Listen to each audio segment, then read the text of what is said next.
Hello and welcome back to Chair Shot Wrestling Podcast. This is Steve O'Mac. We are Moonlight Studios. I'm here with Deano D-Truth. What's crack-a-lacking, Steve-O? I'm called Deano. Yourself? I'm good, mate. I'm good, you know. We just watched Dynamite, and to be fair, Raw was a bit boring this week, wasn't it? But, you know, Dynamite was interesting as always, wasn't it? There was some bangers, definitely some bangers on it. Well, look, we've still got a fair bit to talk about. I'm going to sound 50-50 with Raw, all right? And we're going to get into it, and I'm going to explain why.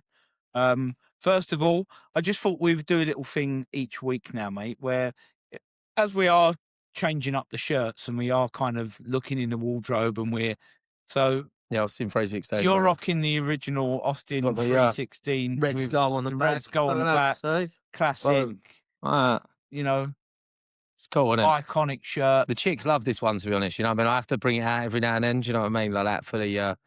Yeah, I'm lying about that. You know what I mean? Let's be honest. In the real world, never showed it to a girl. I mean, like that's a talent if you could pull with an Austin shirt. Do you know what I mean? Like, you know, I'm rocking today. I'm rocking the HBK original Source of Strength T-shirt, purchased from the from Madison Square Garden. Just chucking that in there. You know, WrestleMania 20 and all that.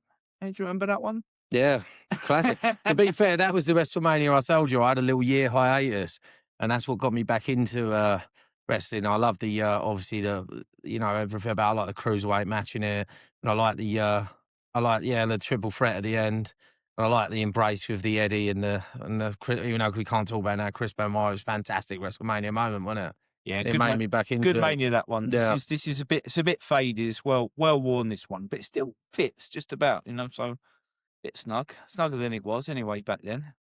But you know, so be it.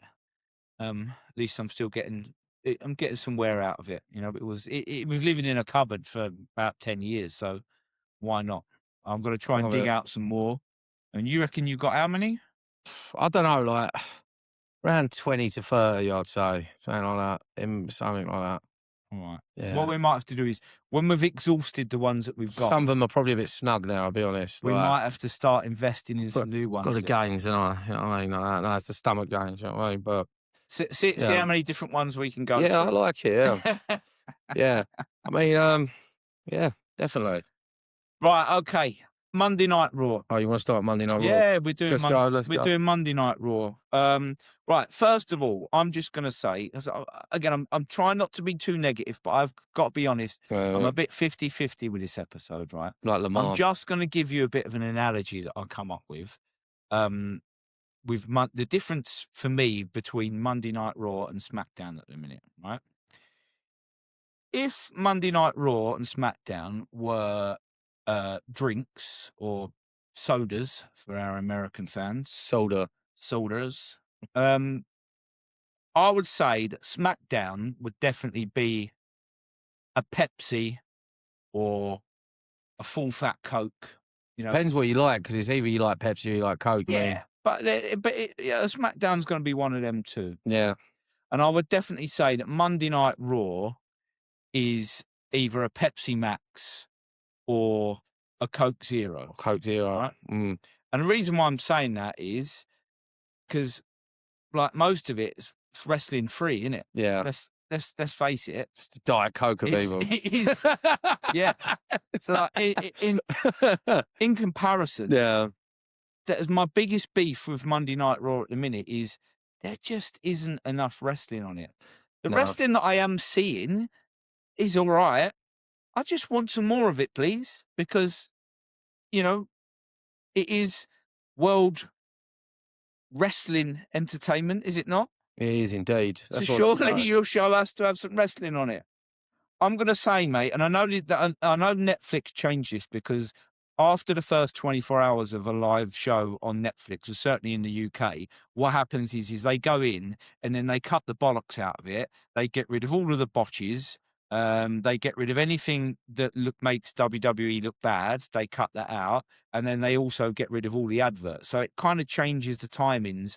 It makes it look like more of a pacey show when you're watching it after the first 24 hours. if you watch this live, or if you watch this, you know, just a few hours after, this show is a tough watch, right? I'll give you an example. 1 hour and 35 minutes into Monday Night Raw, and I was watching two male wrestlers lock up for the first time on the show. I mean, that's right? the length of an average film, isn't it, really? 1 hour and 35 minutes before I see two male wrestlers get into a match, right? Now, that's not a knock on the female wrestlers, because, you know, I'm going to big them up in a little bit because I'm enjoying what they're doing. But come on, you're like, how can you run a show like that? Like, I can imagine there's only two ways to watch Raw at the minute. It's either live in the building or watch it once it's all been cut. And all Fast the forward a adverts little have been bit, the cut adverts, out, and yeah. you can just skip through, because wow, it sometimes is a tough watch in terms of how long you've got to wait for the good bits that are in there, but we just got to wait so long for them. Okay, kicking it off then. So the opening of Raw. There's only one thing that we can talk about, right? It's in Paris. Again, it's another one of them, what I'm calling at the minute a football crowd, because that tends to be what you get at these the European crowds are always live, aren't they? They're always great. Yeah, and they do their own thing, right? They don't always follow the script, if you will, that WWE throw out for them. They go off on their own agenda. And you know, and that kind of, when you're in those sort of crowds, it's great. I've been in one of those crowds before.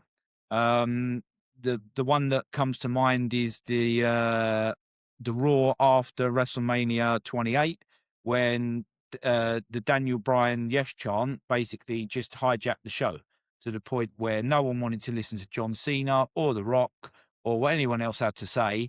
They literally just chanted yes over the top of them for the whole show, right? And it was a great thing to be part of. I don't know how that came across on TV, but at the time, I just remember feeling like, wow, we're part of something massive here. And actually, it did go on, because that was the very start of, or the very early days of the Yes movement. So I've got no problem with the crowd going off on their own agenda, right? And this is a good example of when it works. Ober's opening promo. He's over, isn't he, the man, though? He is. Like, you got to say it. I mean, he comes out, does the walk. I think our prediction's going to be right, because they keep, like, drawing back to, he keeps Paul Heyman still on his mind, and he hasn't, you know, and he's still obsessed with it. We're 1-on-1, me and Lesnar, and, like, you know, he keeps bringing up Paul Heyman and Paul Heyman this and Paul Heyman that. He seemed to talk about Paul Heyman a lot more than he talks about Brock Lesnar. Like, he mentioned Brock Lesnar, but he went off on a tangent about Paul Heyman when he mentioned me and Brock were 1-on-1, but then he was talking about Paul Heyman for a good few minutes, and you think, like, because he was mentioning about the Paul Heyman giving the spoilers, wasn't he? Yeah. Like, he even done the Paul Heyman, didn't he? When I've got to predict, this isn't a prediction, it's a spoiler. He even done Paul Heyman's line, didn't he? Yeah. Which I thought, yeah, there's something coming for that. Like, Paul Heyman's going to be associated with Obafemi, which just makes so much sense, because he is that big dominating character, like, that, you know, that Paul Heyman loves, like a Roman Reigns, like a Brock Lesnar.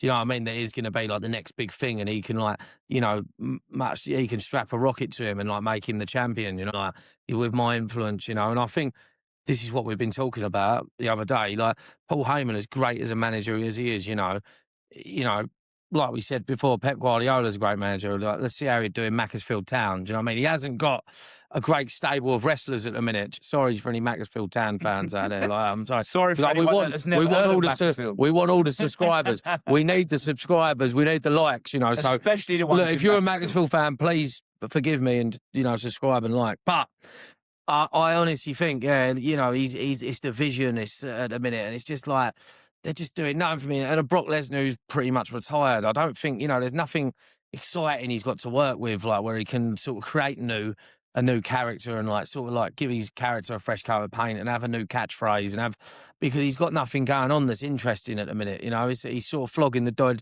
dead horse that is the vision, you know, that should have ended 4 injuries ago, which, like, you know, the guys that just seem to be cursed, you know. And it's just,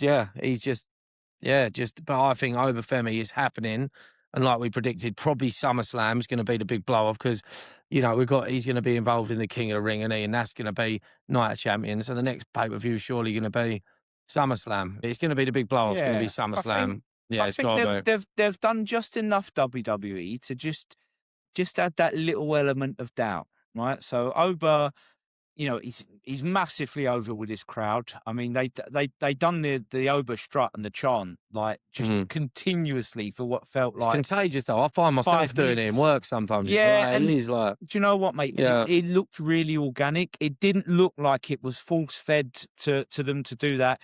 This crowd just did it because he's over, right?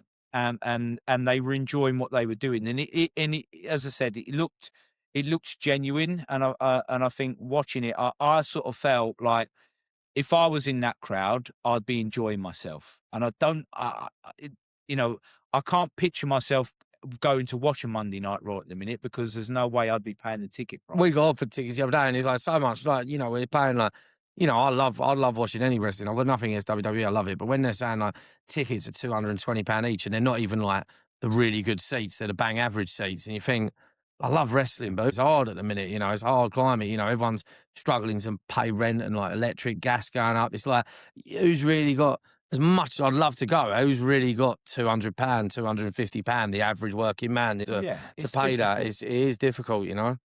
And even if you could afford a ticket for yourself, certainly you're not taking a family to go and watch. No, these looking at shows. £500, aren't you? Like that. Yeah. Imagine if Well, you had 2 kids, you're looking at £750. It's just insane amount of money. It's a You go on holiday, innit? holiday with that, yeah. It's crazy. But yeah, look, this crowd were enjoying it, and rightly so. And like you said, Oberg, he cut a really good promo, and I like what they did with just letting Dom come down there. They didn't overkill this. It was a nice short promo. I like what you said. We know that they're facing each other next week in the semi-final.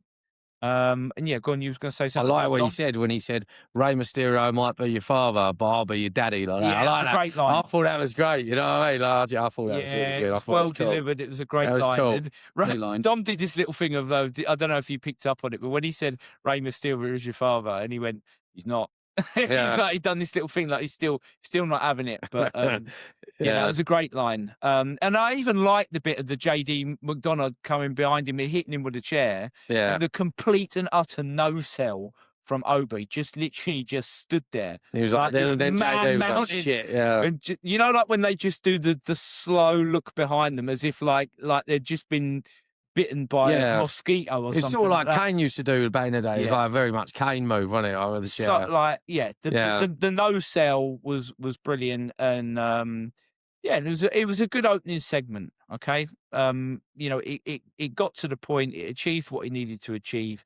And as I was saying, it leaves a little bit of element of doubt. Oba is now confident he's going to win the King of the Ring, but we know how sneaky Dom is. And we also got that question mark of, could Brock still react to what he's saying, and could Brock somehow cost him a semi-final match? I personally think it happens because number one, like, I'm going to predict it now. I'm going to go out on a limb and say I think that's what I D-Truth think it's going to be D-Truth, if I say so myself. But I think personally he's already the ruler.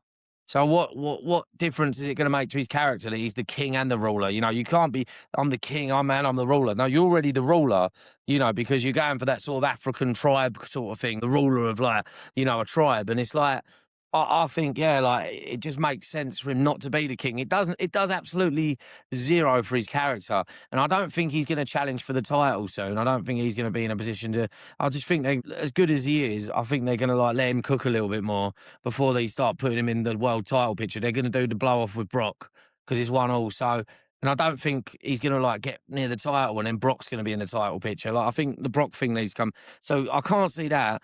And he's such a powerful character. Like, I can't see anyone beating him clean in the ring at the minute. Yeah. Do you know what I mean? Because they've created him into this monster. And I think the only way, he loses is Brock comes out of the crowd and F5s him or, like, does something and then costs him the match. Like Dom being the opportunist takes the advantage. Because I could imagine, you know, Dom, him being the king of the ring is just going to do loads for his character. You know, you just imagine that smarmy, yeah, look at me, I'm the king. I'm not just the king of the luchadors, I'm king of all of sports entertainment. But Obafemi being the king when he's already the ruler does nothing to me. Like, it makes no sense.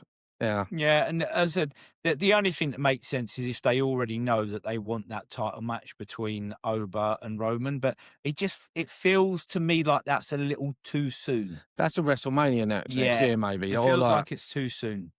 yeah. But you never know. You never know. You've got to have this you've got to have this blowout with with Brock first. You've got to have like the trilogy, complete the trilogy before he goes on for the title, I think. Because, yeah, like I said, what's he going to do? Win the title? Then he's fighting Brock, and Brock don't want to be in the title picture anymore. Do you know what I mean? Like, he's not there enough, So, Yeah. yeah.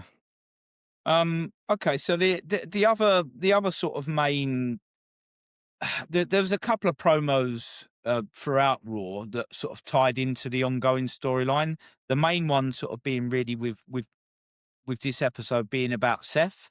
So his first promo, I like Seth Rollins as a wrestler, but man, am I bored of listening to him talk.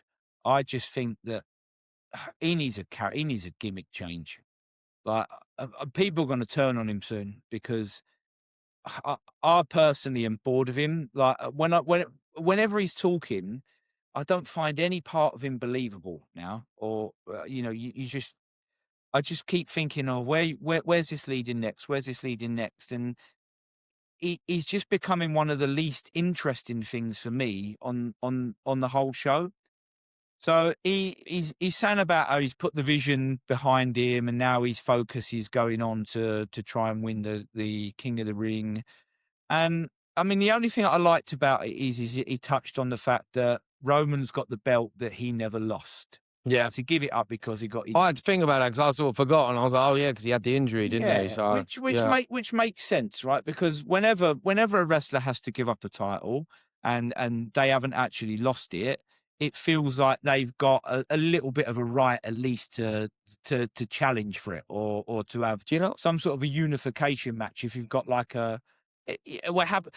The first time I remember it happening was years ago with Shawn Michaels and Razor Ramon, with the two intercontinental belts that they then unified into one in that great ladder match. And so that concept has existed for years and years, and there's nothing wrong with that. But when he said that he'd put the vision in his behind him, I was thinking, okay, well, at least we're moving on now. At least we're moving on to something else. And then after this promo, we then see Seth talking again, and he's back involved in this kind of bloodline feud. So he's I think they were in one of the dressing rooms, and he was talking to Jimmy and Jey Uso, and he had Montez Ford, was it? That's yeah, I think it's Montez Ford. I don't know what's happened to the other one of the Street Profits. He got injured, didn't he? Because he, when Austin Aries was the one that beat him, done the chair. Austin Aries. Sorry, I wish it was Austin Aries. He's way more interesting than shit Channing Tatum, isn't he? You know what I mean? I like that. But yeah, we're getting sued one day. I can tell that it's coming. You know what I mean? It's coming. Have a big lawsuit come our way. Hey, freedom of speech. Yeah, freedom of speech is here. So they're in the locker room, and they're engaging in this whole thing of, again, Seth saying that I'm not talking bad about the family. I'm just simply talking bad about Roman and saying that Roman's got my belt, and at some point I'm coming for it. And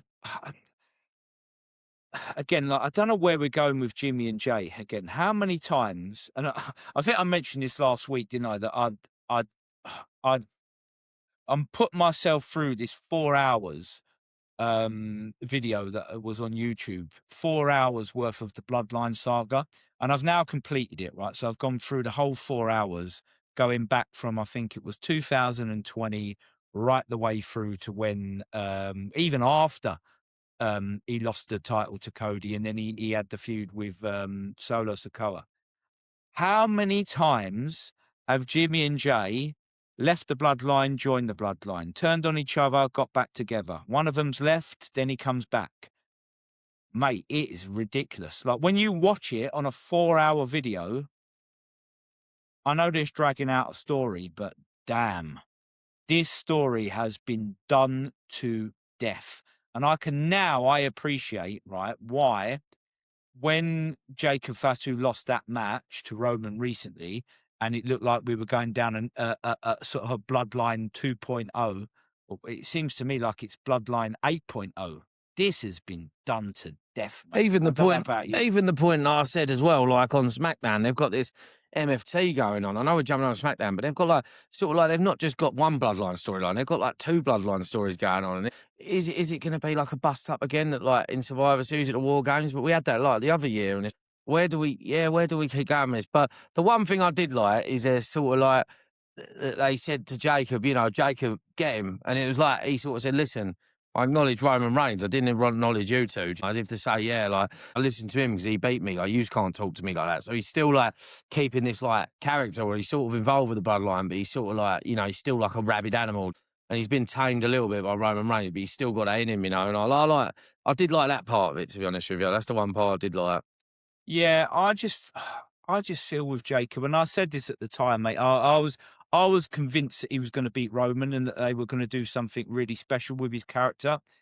He is the one that is more over than all of them, right? For anyone that missed this, and you might have missed this yourself, Dino, if you watch that promo, that backstage promo again, Jacob's pacing up and down, right? He's not saying anything. The Usos are talking to Rollins. They're going back and forth. Jacob's just pacing up and down behind them. And there's this gap between Jimmy and Jay. And every now and then you see his face appear, like as he comes into shot and then he turns around. And the crowd started chanting every time he appeared. So every time he come into shot, the crowd went, "Ooh," and then he'd disappear. "Ooh." I must have missed And that it just one. shows you that he is the one that is over. He is the character that is most interesting, that people want to see, right? I don't know where we're going with it. It frustrates me because I just think that there was such a better way to do this. I do like that. I like the fact that it, like you just said, that he's not listening to the orders of the Usos, and he's making it very clear that the only person he acknowledged was Roman. He did not acknowledge Jey Uso. He did not acknowledge Jimmy, and therefore don't think that you are Roman's right-hand man anymore and that you can tell me what to do, because it ain't happening. So I like the fact that they've kept that part of his character. But wow, I mean, I'm hoping don't know like where it's going. I'm hoping it's not that sloppy writing and that we're waiting for like a sort of bigger blow up where it's going to blow up again. Then Jacob is going to get the title. Yeah, for me, I think everyone could sympathise with him, like we said weeks ago before what's it called, the combat thing. Your tribal combat, because it just seemed more sense that people could sympathise more with him because he's the guy that had to struggle to get in, where Roman Reigns, you know, was the handed a lot of things, and it's like the character that was like coming up from nothing, you know. And I think people could sympathise, right? Which works when you're building a story. But yeah, I mean, as you just said, I think we find him more interesting. I think we both agree that Jacob is the more interesting character, and we're invested in the story purely because he's there. If he wasn't there, I would not be interested in this bloodline regrouping at all. I don't think it's going to be a full regrouping. I think something's going to happen where he's going to sort of turn on them all. Like, I think, something's going to happen. Well, I hope that they do it a lot quicker than they did in that 4-hour video that I had to sit through, mate, because it seemed like they dragged this out for months and months and months. Maybe it'd be a case where he beats up the Usos and like Roman's like trying to control him, but he can't. He just loses it or something like that. I think something's coming. I don't think we're gonna have a long bloodline thing again. I think it's been done to death, like you said. Okay, so that was the kind of the Seth Rollins bit, and then we'll talk about how he plays into the end of the show in the main event, the men's fatal four way, the men's 4-way match. Let's have a quick chat about the women's 4-way. Really good stacked women's 4-way this for the Queen of the Ring. Chelsea Green, Liv Morgan, Becky Lynch, and Alexa Bliss. That is a good four, isn't it? Great 4-way. It's a great 4-way. I'm just going to say again, I said this last week about the 4-ways. I'm really enjoying the fact that there isn't really much story link between the individuals in these matches at the minute, and it just makes for a great match because No, sometimes you don't need to though. You got 4 great Yeah. wrestlers in the ring. That's it, isn't it? That's all you need. and this really showed. It really showed how polished Alexa Bliss is, how great Becky Lynch is, Oh, she's the best. how Alexa's they're- just, sorry, Liv's gone- just over, isn't she? Like, yeah, Liv Liv's Morgan just was over. massively over with this crowd. And also that they're doing good stuff with Chelsea Green, because Chelsea Green came out of this, I thought, looking pretty strong. She ended up taking the pin, right, which I think was pretty obvious when you looked at the match that Chelsea Green was going She's to the be only one non-world taking the former pin. world champion, isn't she? Innit? Yeah. But it was done in a way that made her look really good, because she delivered an unprettier to Becky Lynch. I love that she's reusing that from Christian because it's such a cool move, isn't it? I'm happy someone's doing it again. You know? And do you know what? And it's weird because I made that link between her and Christian Cage last week, but it was nothing to do with a move. It was to do with this idea of someone changing their character from being a heel to a face, but not really changing their character, and the crowd just kind of still Yeah. being with her, but she still hasn't really changed. Yeah, and it was good, you know. So she hit Becky with the unpretty and looked like she was going to get the win, and then you know, Liv got this really sort of flash roll up pinfall, and she progresses. Liv Morgan progresses, which again I think we predicted, didn't we? We did. could see Liv going through, certainly I going mean, through. I'm still final. holding out because I think it might. I'm holding out because I think Liv and Dom winning King and Queen, and I just think it does so much for their character. You know, like just like, you can imagine them like walking out with their crowns on, the King and the Queen of WWE. I could just imagine it. Yeah, I think that would be good. I Does a lot for their I hope character. that's where it's going. I hope that's where it's going. I'm not so sure. I'd like to see it, but I think there's another way. I still can see Liv Morgan and Raquel Rodriguez being in the final, and I think Liv loses to Raquel Rodriguez, but expects her to challenge Ripley, and she doesn't. I think she ends up challenging Liv Morgan, but I would like it either way. Either that, or she does like Liv beats her in a sort of like a way where it's a bit like devious, like she holds onto the rope or something, or like she's like, "Well, what are you doing? You're supposed to be my friend," and their relationship deteriorates there, and then she finds another way to challenge for the title. You know, maybe something like that. You know, like I told you before, like the classic. Because they're sort of trying to do these two dudes with attitude. Like she's supposed to be Diesel and she's a bit Shawn Michaels, like female Shawn Michaels. Yeah. When I can't remember what Royal Rumble it was, when them two are working together the whole match, and all of a sudden, boom, super kick over the ropes. And next thing, who's it at Mania is Shawn Michaels and Diesel. You know, in that match. So and it was weird because you mentioned that last week, didn't you? You brought that up, and we were struggling to try and remember the name. Yeah, of the group. two dudes with attitude. And weirdly enough, it got mentioned in the main event of Raw. Ricky Starks went to do like a jumping high five to Talatonga, and I'm sure it was Michael Cole or Corey Graves that said, "Oh, it's like Big Daddy Cole and HBK back in the day when they used to do that, and I just thought, used to run and jump. I thought that's weird. Yeah, that hasn't been mentioned in WWE for a long time. We mentioned it literally last Friday in a podcast, and all of a sudden, Michael Cole, stop listening to that stick. Come up with your own shit. Someone could be listening. It's these bots, mate. These bots are finding information, feeding it back. Come up with your own shit, Michael. Yeah, exactly. All right. I'll tell you, because I'm going to expose you later on in the show, Michael Cole. Oh man, this lawsuit's coming. I tell you. This lawsuit's coming. I don't think we can take our host, Dave. I'll be honest. I reckon they've got some pretty decent lawyers. I'll be honest. Like, I know you earn some good dough, didn't you? I do all right. You know what I mean? But like, I don't know about the lawyer thing. Like, yeah. Okay. Well, we just have to defend ourselves. Yeah. Right. Okay. Moving on then. So the next little bit that was a storyline that sort of fed through at least half of the show was Chad Gable finding the luchadors and offering his sincere apologies to them. You know, he starts off tracking down Penta, he apologizes to him. Penta sort of says, look, I get it. You know, I appreciate what you've done for Lucha Libre over the last year or so, but I'm not really the one you need to go and seek out. You got to The go Big and Daddy, sign his- the king of the crew, the king of the luchadors, isn't he? Really, Oh, the greatest, the most famous, definitely Greatest the greatest luchador luchador ever, Rey Mysterio. hands down. Yeah. Rey Sorry, this Mysterio. Mil Mascaras and them boys. I don't know. I can't comment on that. You know what I mean? I never watched anything he's done, but there'll never be enough. no, Ray's the man, isn't he? You know. Arn Anderson said that. Yeah. There'll never be another Rey Mysterio. And what Arn Anderson don't know isn't worth knowing. But I like what's happening with Chad Gable. We saw him on SmackDown. I was a little bit excited because I actually thought he was.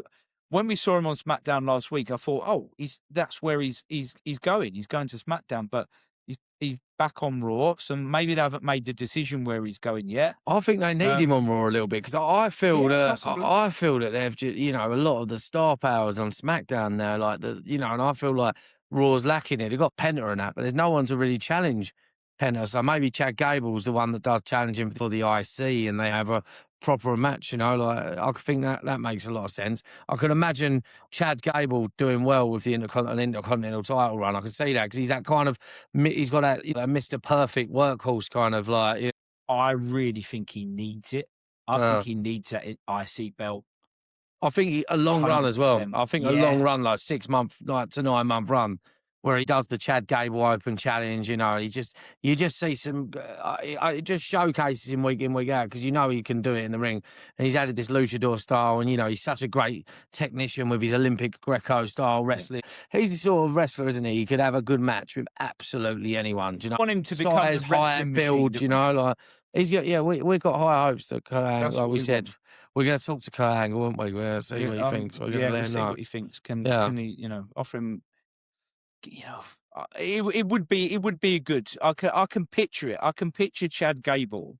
And weirdly enough, when I was watching Raw and making my notes, my missus was watching it because she's sort of taking a bit of interest in the fact that I'm doing a podcast, and she doesn't know the first thing. Does your missus enjoy the podcast? She does listen to it. Yeah, but she doesn't know who we're talking about half the time. So I dread to think what it is she imagines in her head when she's listening to it as to what these characters look like. Well, we paint such a beautiful picture. I imagine you don't need to know the characters. Do you know, if I can say so myself, like that, I can tell. Yeah.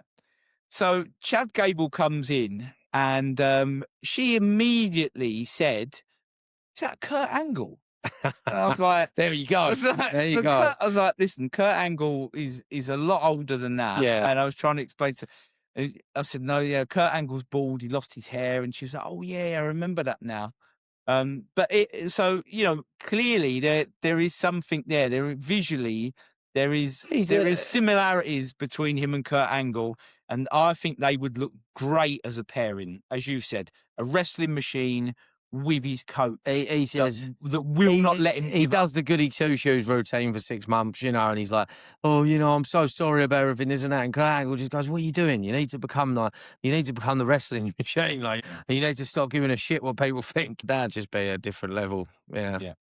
We'll come back to Gable in a little bit, because he, as I said, it was a show long sort of storyline with him popping up, and the same really with Seth Rollins. So we get our second match of the night. Short little 7-minute women's IC title match. It was okay. I'm gonna say, I've written here, bit clunky, bit clumsy in places. It looked like Lyra was calling the match, and it looked to me like Sol Rooker, who they're trying to strap a rocket to at the minute, again, just isn't quite polished enough.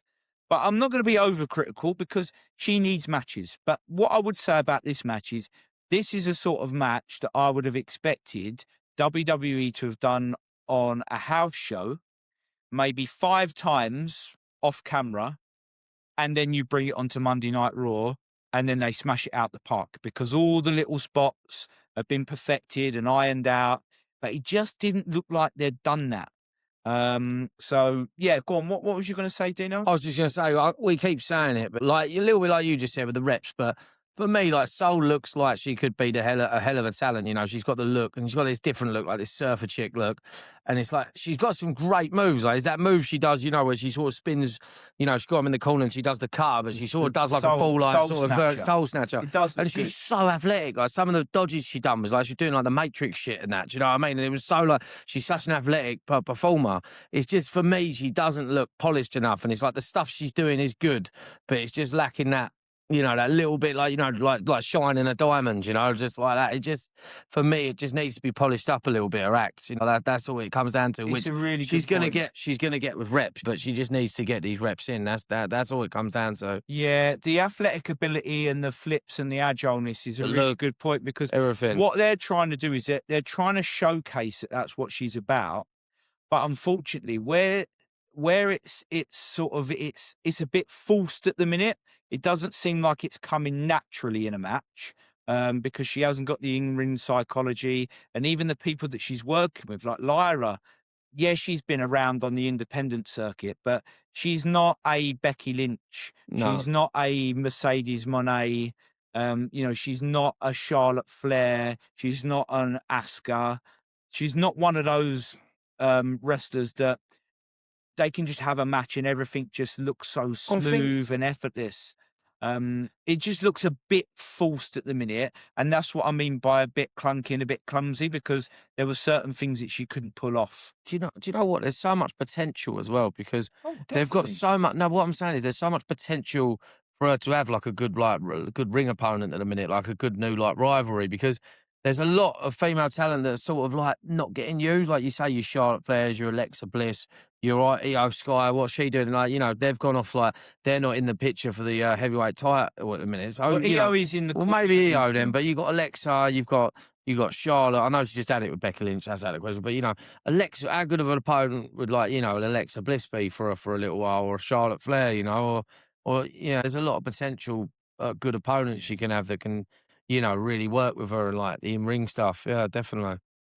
Yeah, there was one bit of Michael Cole commentary on this, which Go on, Steve. I'm going to have a new spot on the show, right? Once a week, I am going to find something that Michael Cole says that just irritates me because it's so ridiculous.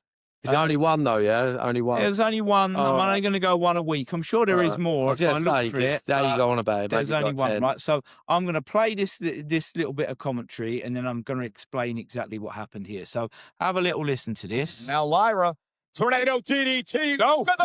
Ring the counter. Somehow landed on her hands and feet. Okay. So Michael Cole, just to explain this, is commentating on a move. Lyra Valkyria tries to do a tornado DDT. Sol Rooker is supposed to flip out of it and land perfectly on her feet, right? That's the spot that they're trying to show, because they're trying to suggest that this is what Sol Rooker is capable of. This is how agile she is. She slips and ends up putting her hands down on the floor, and she lands on her hands and feet. But the way that Michael Cole describes it is like it is something amazing. It's like he has this thing at the minute of when he's commentating on stuff, he's trying to tell me that my eyes are deceiving me, right? That what I'm seeing is not what I'm seeing. What I just saw was a botched move. I mean, if she'd allowed and it just Michael on her Cole hands. nearly wet his pants on how excited he was that someone managed to get out of a tornado DDT by landing on their hands and feet. I mean, the hands would have been impressive, like a handstand. If it was shit. If she landed on her hands, great. But it was just a way, and she lands on her hands. Do you reckon that's what they were trying to do? And feet. Do you reckon no, I think she was just even if she'd have just landed clean on her feet, it would have looked good. Yeah. But they didn't pull it off. And Michael Cole tried to cover it up by suggesting to me that was amazing and that was excellent. You're not like it, huh? So, Michael Cole, again, I'm going to play this one for you, Michael Cole. You ready? You just made the list. You just made the list. Oh, you stupid idiot. You stupid idiot.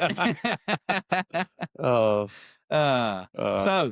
I'm going to find one every week, mate. I'm going to, it's going to be the fun, most fun part of Do you know what I'm going to try and do? I'm going to try and like watch Raw, and I'm going to try and guess what you find like every week. And what I'm going to do is I'm going to find it. I'm going to find one. No, I'm going to find one that's stupid, and I'm not going to mention it to you. And I'm going to write it down, and then I'm going to say, we're going to see if I was right. Because like a little prediction. Yeah, Like that could be fun. It's not a prediction. That could be fun. It's a spoiler. Dear. Okay. Right. Calm down. Yeah. It's all right. Michael Cole's not here to hurt you anymore. You ain't got to see him watching for until next month. Moving on from Michael Cole. Poor Michael Cole. The man's a WWE Hall of Famer, you know what I mean? So what, he makes a few mistakes. How dare you? We're moving on to more positive areas, okay? LA Knight. We haven't seen much of LA Knight over the last couple of weeks, apart from these little snippets that he's been doing backstage where he's mainly talking to Adam Pearce. He's not happy about the bloodline. Yeah, he's bitching, isn't he, to Adam Pearce about the bloodline. I mean, you can't blame him, though, because it's like this storyline. It's like, well, he's thinking, they cost him God knows how many title opportunities, not just him. And they're probably, we're seeing this again, and he's probably as bored as we are. You know what I mean? Well, Yeah. But I think they timed this promo quite well because of how good and loud this Paris crowd was. He got a really, really great reception from the crowd. He's over. He's been over for years now, hasn't he? And his promo was good, and there was even little things that were just that. Like I felt he did really well at recovering some poor errors from WWE in this spot, right? The first one is he asked for the microphone, a little bit like Stone Cold used to ask for a beer years ago. And this guy from the outside lobbed in this microphone, and it was like, it missed him by about that much. And he sort of put his hand out, and it went past his hand, landed on the floor. And in the crowd are kind of going, oh, and instead of picking the microphone up and then just trying to force something down their throat, he threw the microphone back to the outside, and he was like, do that again. And then the second time when it came in, he did this really cool one-handed catch. Bang, grabbed the mic, and then he got a massive cheer. He is cool, isn't it? And he looked fucking super cool. He is cool doing it. Then he took his shades off before he'd done it as well, as if to say, right, fuck, I'm serious. Yeah. And hit this promo. I thought it was great. He started off very, very clearly saying that normally I would come out here and tell you all that on SmackDown, in my Fatal 4-Way King of the Ring match, I'm going to beat the other three guys and I'm going to progress through to the semi-final, and then I'm going to go on and I'm going to win King of the Ring. And that's normally what I would say. He said, but I can't say that at the minute. He said, because I'm in the match with Jey Uso. And I know that at the minute, with this bloodline getting themselves back together, that I can't trust that someone like Jimmy or Jacob or any other members of the bloodline that we haven't even met yet, and he just reeled off some random names. Yeah. We've got this, apparently there's that Zilla Fatu, isn't there? He's a Margaret son. And he's supposed to be in he's supposed to be training with WWE at the minute, isn't it? So I think they actually were real sort of members of the family that we haven't met yet, and he just reeled them off. God, what goes on this Samoan island? They must just, mate all the time. It just seems to be, they just mate. All they must do is mate and train wrestlers. That's it. They just train for wrestling and shag. That's all they do on this island. Nothing else. Do you know what I mean? Like, he's just, Haven't you seen Moana? Yeah. All right, sorry. I don't remember it being that graphic. I mean, I took my niece to see that. I don't remember because I'd have been a bit worried about that with my 10-year-old niece. The Rock was in it, wasn't he? Yeah, what was his name? He had that little song. I don't know, but you're welcome. That's the one. Yeah. That's the and one. then the live action one coming out soon, isn't it? Buzzing. Are they? I've seen Moana 1 and 2, I'll have you know. I reckon half the bloodline might be in that film. To be fair. I'm sure. There ain't going to be enough fucking time on the film, you know what I mean? Like, we'll have a 2-minute That's where Roman is now. That's why he weren't on Raw. Yeah. Where was we? We've gone off track. Oh, yeah. So anyway, he's cutting this good promo, and he's doing his best. And he keeps hinting, like, every time he's mentioning Jey Uso, it's like we're waiting for Jey Uso's music to hit, and it doesn't come. And then he has to reel off something else. He has to keep his promo going. And he's like, he mentions Jey Uso again, and there's no music. And eventually, like, he kind of takes his look to the ramp, and then eventually they drop Jey Uso's music and he comes out. And even Michael Cole said, well, that took longer than I thought for Jey Uso to come out, as if like he knew and that something was off with the timing. No. And then, of course, because it's a big, like, Jey Uso comes out and we do the yeet and we have to suffer this fucking endless.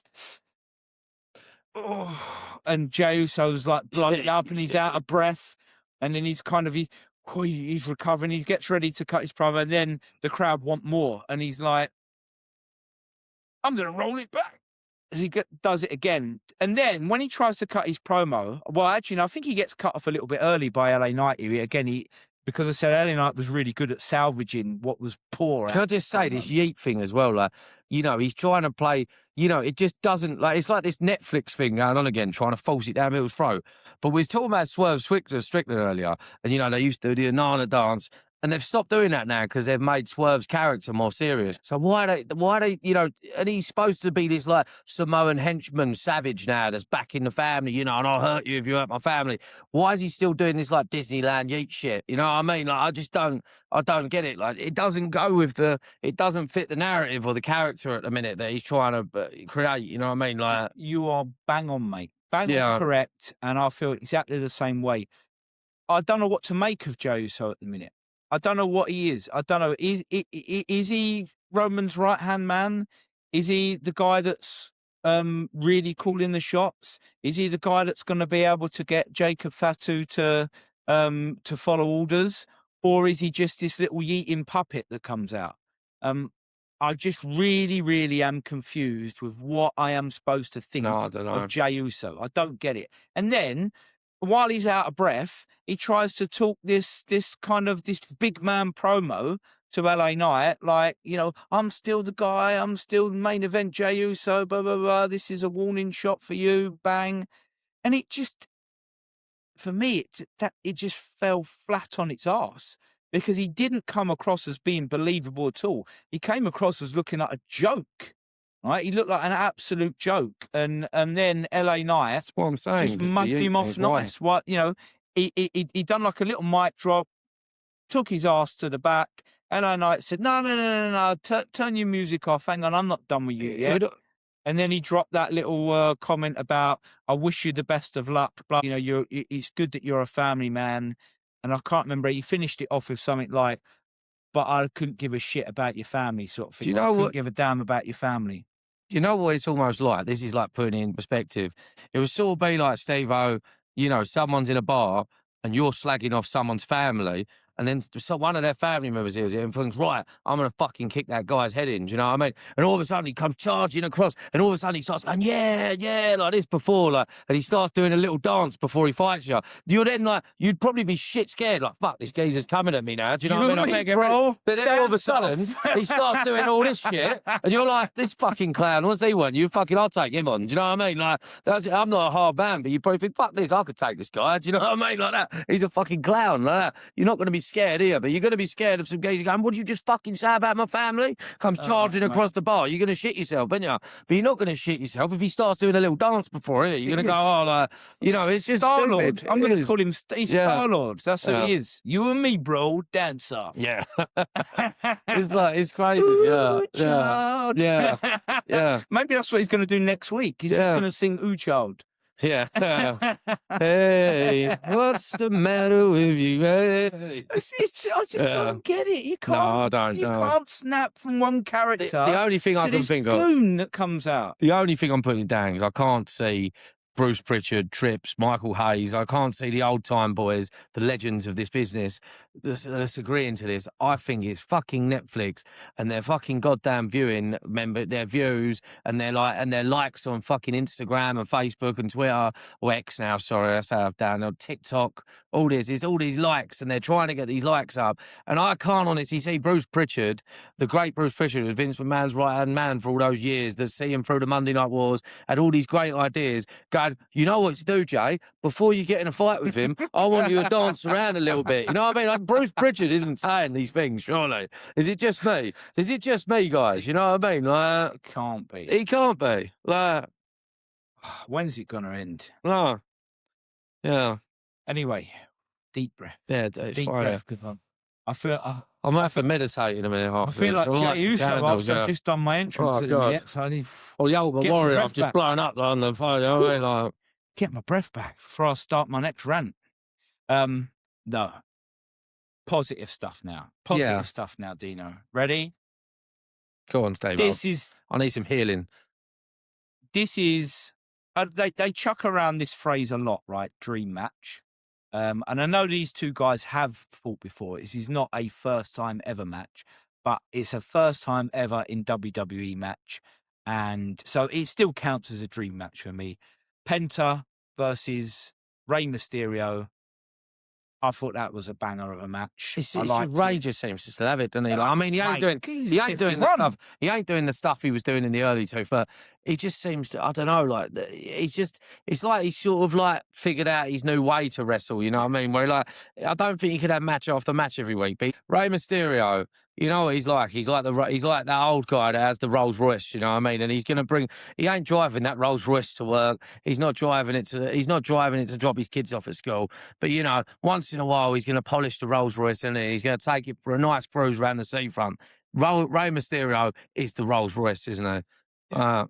He really is. And these two guys look like they thoroughly enjoyed having this match, right? You could see it. You could see, but by what they were doing, that they were having the time of their lives in this match. It was probably right? Penta, you know. He's like his childhood hero, I brilliant. imagine, isn't it? Like, Yeah. you know, like that. How could he not be? Although, I mean, Ray's 51, right? How old do you reckon Penta is? Go on. He's 41. There's only 10 years between them, but obviously Ray was young. so early. Ray was in his early 20s, wasn't he? So Well, Penta would have been 10 years old when he started. And I mean, he just has been around forever. And I'd imagine Penta being from Mexico would have watched Ray's early Mexico stuff. You know what I mean? Like, he'd have been a fan. Like. He's the legend that they all looked up to. Yeah.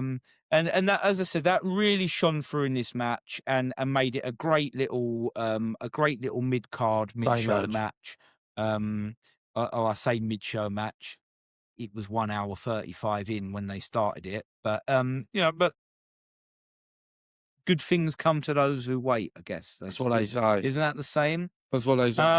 Well, Penta got the win. I mean, I'm still waiting for some things, but you know, like it's fine like that. You know. I like the little beatdown afterwards. Ethan Page, Rusev. They're an interesting pairing. I think it works. One of them's just a brute. And he's like the master manipulator. The other one's the master manipulator. You know, I said to you a couple of weeks back, he's a bit like this sort of Joker character. To look at him, Rusev's like Bane. Yeah, you're not looking at Ethan Page like he's going to physically dominate anyone. But he seems like he's clever. He's got something up here, and he knows how to manipulate things. So I love the beatdown.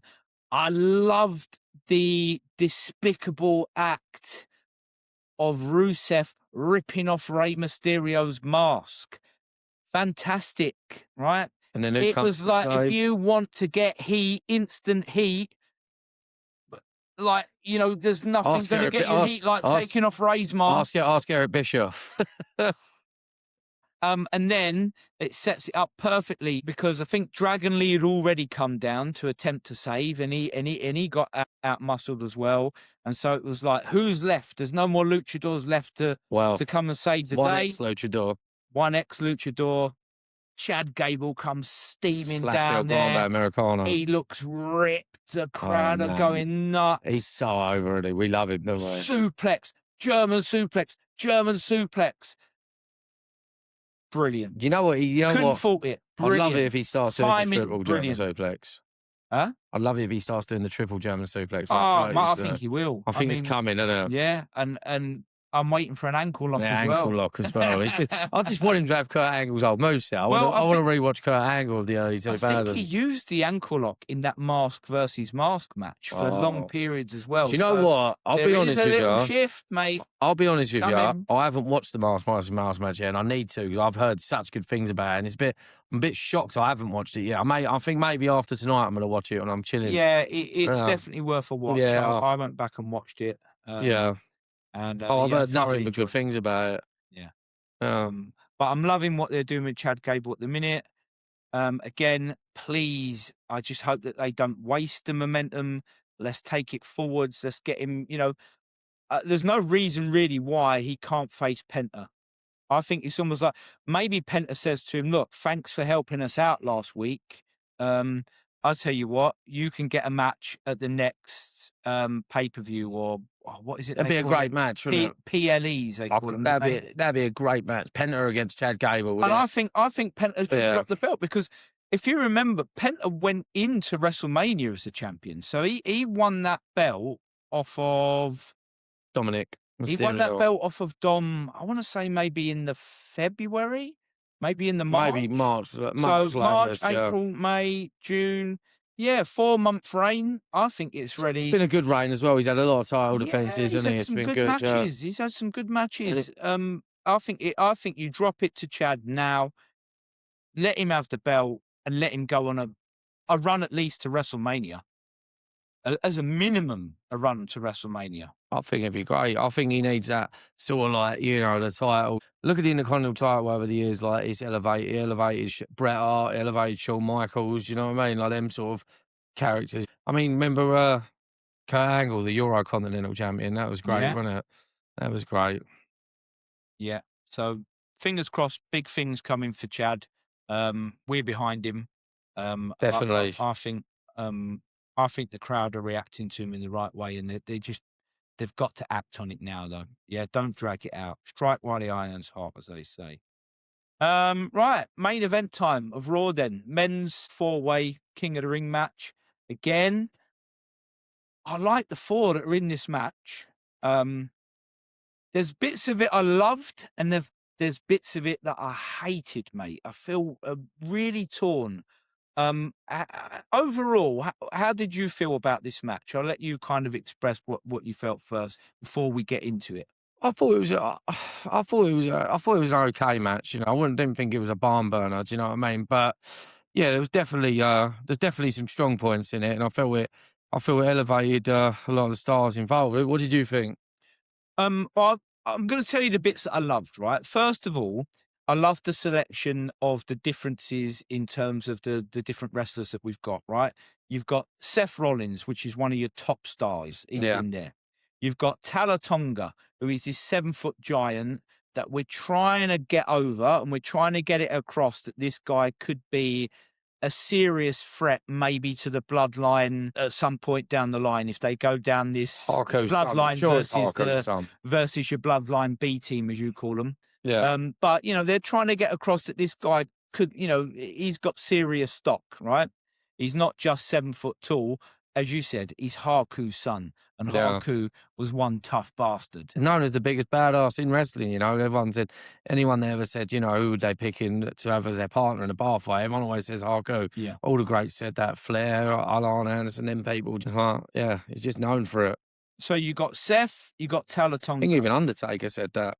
You got Javon Evans, who's this really young high flyer. He's growing on me. He's definitely growing on me. I didn't see the fascination with him, but week in, week out, I think he's becoming a bit edgier and he is growing on me, Completely different to the other two. And then you've got Ricky Starks, who's this other character on SmackDown that I really like. Ricky, every week we do it. Every week. Ricky Saints.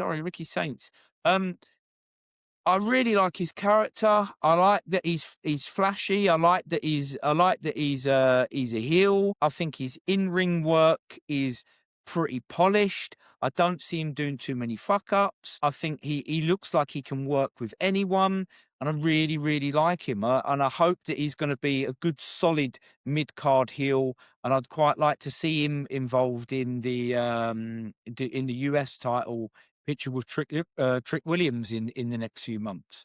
So I loved the selection, right? Because you can tell a good party match story with these 4 guys, right? Especially when you've got a giant in the match, right? Whenever you've got a giant in the match, the easiest story to tell is that you're not going to beat this giant by working as individuals. And at some point, you have to put your differences aside in order to try and take this guy out of the picture. And that sort of happened at parts in the match. And in the end, I think it needed I think it was a curb stomp on the announce table and a curb stomp from the announce table to the outside from Seth to put him out, right? Which I thought was really good. Yeah. I loved what Ricky Starks was doing in the match. He did really well. Saints. Yeah. Saints. Can I say why I want him called Saints? Because Hang on, Dino. You just made the I list. just made the Look, list. I actually want to say now why I want to call him Ricky Saints. Because I'm pretty sure that he's called Ricky Saints because he's from the New Orleans area and it's the New Orleans Saints, which is my NFL team. Who that? If anyone knows, you know what I mean, what that means. If you're a New Orleans Saints fan, you will know what that means. So you know, that's why I want him called Ricky Saints. I'm sorry. Yeah, it's a Drew good Brees, link, baby. and I apologise. But you know, you got to remember, I watched him for about 4 years in I get it. AEW Look, as I the get it, mate. start, so I've got to get used to the fact that he's Ricky Saints. It's like he did some good work in this match, though, mate. He really did. Yeah, he's great. He's a great little performer. He's great on the mic. Got a great look in it. He's got a great look. He looks like he's cool. Like, you know, geezer you want to hate, but you can't help but like him. You know, he's like he's definitely got a bright future. And he's young as well, isn't he?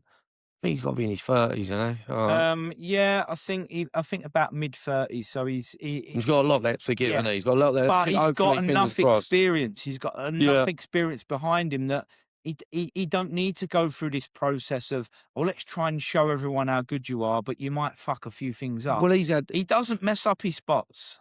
Well, you know, he's had all the training on AEW, but then he's also had the NXT training as well, which they definitely give a lot more reps on NXT, don't they? So yeah, definitely. So that was all the stuff that I thought was really great about the match.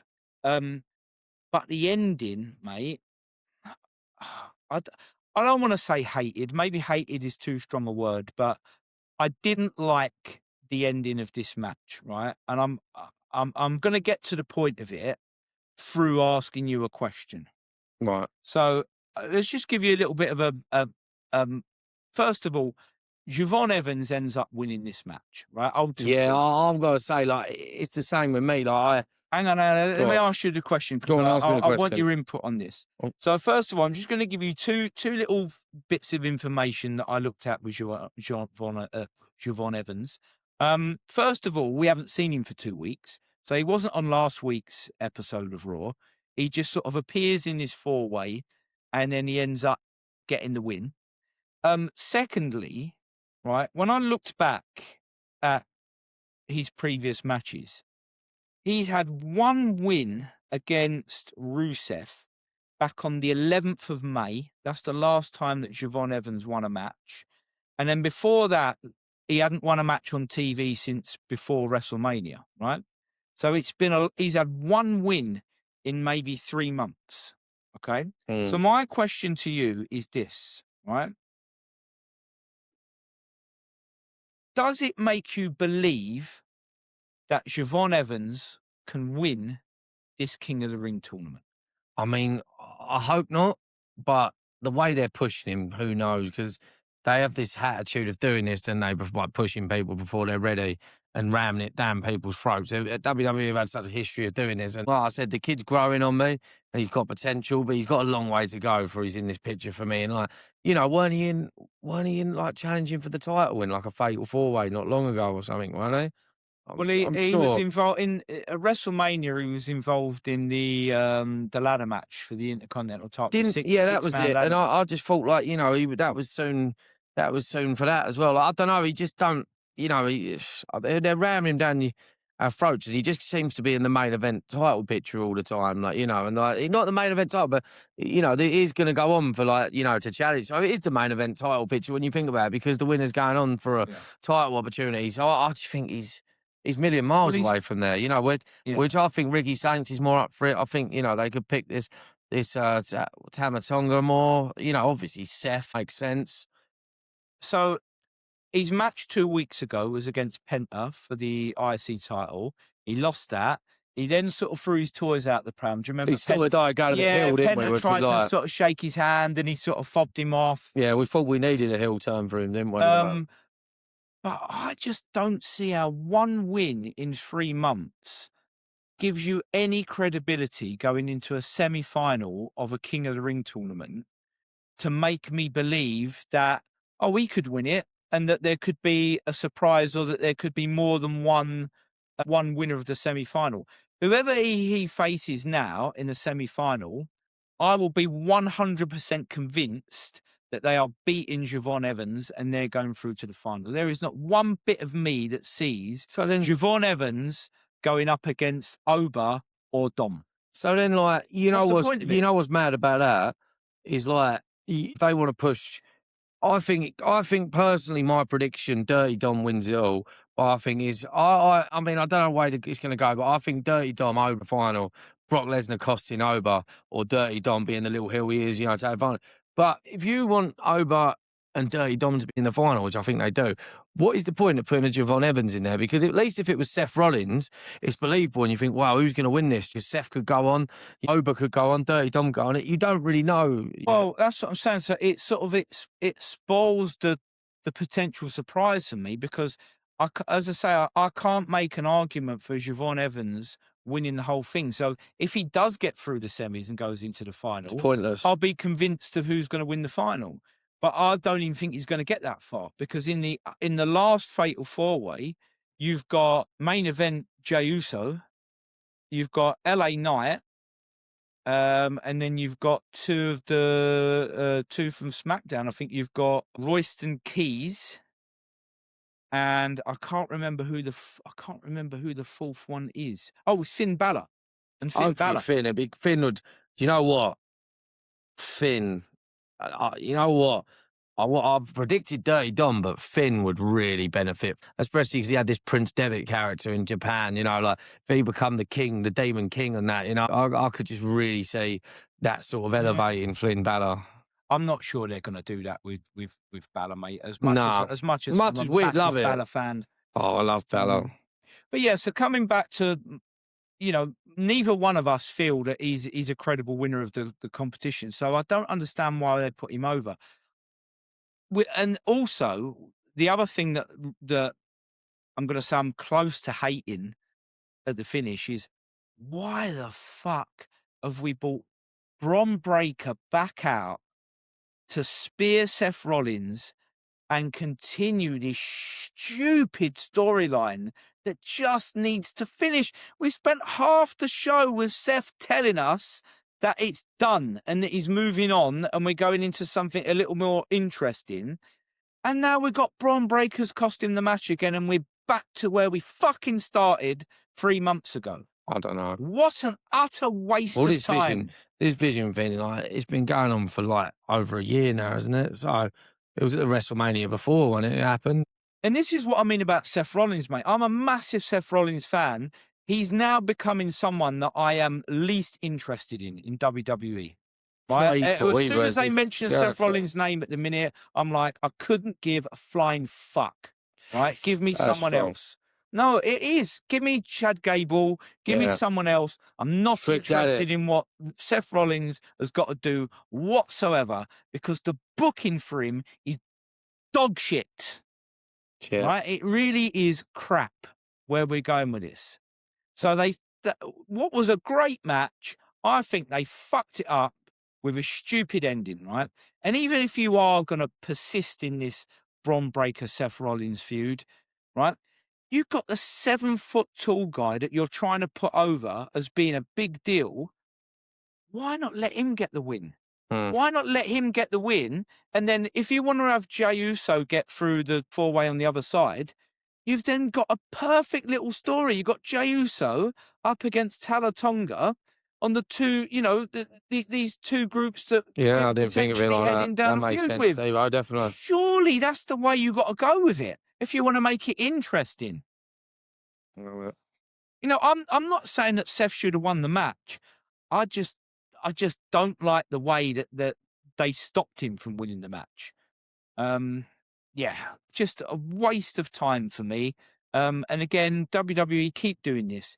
They give me a good show. I'm happy on a Friday. I go, that was great. Then I get to Monday and I'm like, what a fucking waste of time. Hopefully, Friday SmackDown will be another good episode. SmackDown appears to be, like you said, is the Pepsi, and that's the Pepsi Max. SmackDown's been solid the last couple of weeks, hasn't it? But that's the way. Fingers crossed it continues. But that's, to be fair, that SmackDown's been like that for years. There's always been more wrestling stuff, you know, especially dates back to the SmackDown 6 stuff, doesn't it? Like years ago. It's like, it always appears to be a lot of good wrestling on SmackDown, you know? They've got to have someone else, mate, that are making the decisions Yeah. on the two shows. They look like they're run by two completely It different people. It wouldn't surprise me if, because Raw's the flagship show and it gets the most viewers, the Trips is involved in that one. and then Netflix is more interested. You know, we need him on. Where they might leave them to they might have a little bit of a say, but they might leave them to their own devices a little bit with SmackDown, maybe. Well, one thing that I've highlighted actually, and I'm going to just finish off. Michael Hayes. I'm going to finish off the WWE section with this, and I don't know whether you've picked up on this, but if you have a look at both the Queen of the Ring and the King of the Ring tournaments, right, there ain't a single SmackDown star that's been put into the semi-finals at all. You've got Dom, Oba, Javon Evans, all three of them on Raw. You've got Liv, Raquel Rodriguez, Io Sky. All three of them are on Raw. That's crazy. I didn't look at it like that. And if you have a look at who's left, I think. Why though? There's such great talent on SmackDown. Raw on SmackDown, isn't there? Like, I think there's more talent on SmackDown. Is it because Raw's the flagship show? Maybe, yeah. It gets the more viewers, and therefore there's Netflix is saying we must push this. They've got to deal with ESPN. They've got to get the buy rates up. So, and Netflix is saying, you can't lose the story by having someone on SmackDown that wins it. It's all got to be about Monday Night Raw. So all about Monday Night Raw. Just a little thing that I've picked up on, and it'd be interesting to see because we've got the final two matches on SmackDown on Friday. SmackDown go or it'd be man or woman interesting goes to see. through, Does anyone from SmackDown go through? Yeah. Okay, so we're going to move on to Wednesday Night Dynamite now.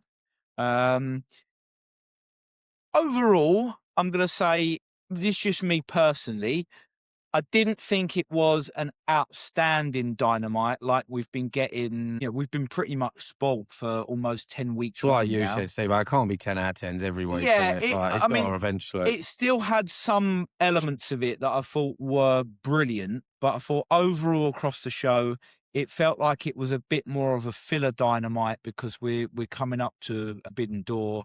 And it was more about setting up some of these matches and getting some matches on the card for people to look forward to. So, we're going to talk about the more important parts of Dynamite and have a chat about some of the matches that they did announce on Forbidden Door. So we've started off with Tommaso Ciampa. He kicks off the show with a promo. It's another promo, about Chris Jericho, where he's demanding that Tony Schiavone state that Tommaso Ciampa is greater than Jericho. He's really getting. We both said he's really getting pushed, isn't he, Tommaso Ciampa? Sorry to interrupt. Definitely.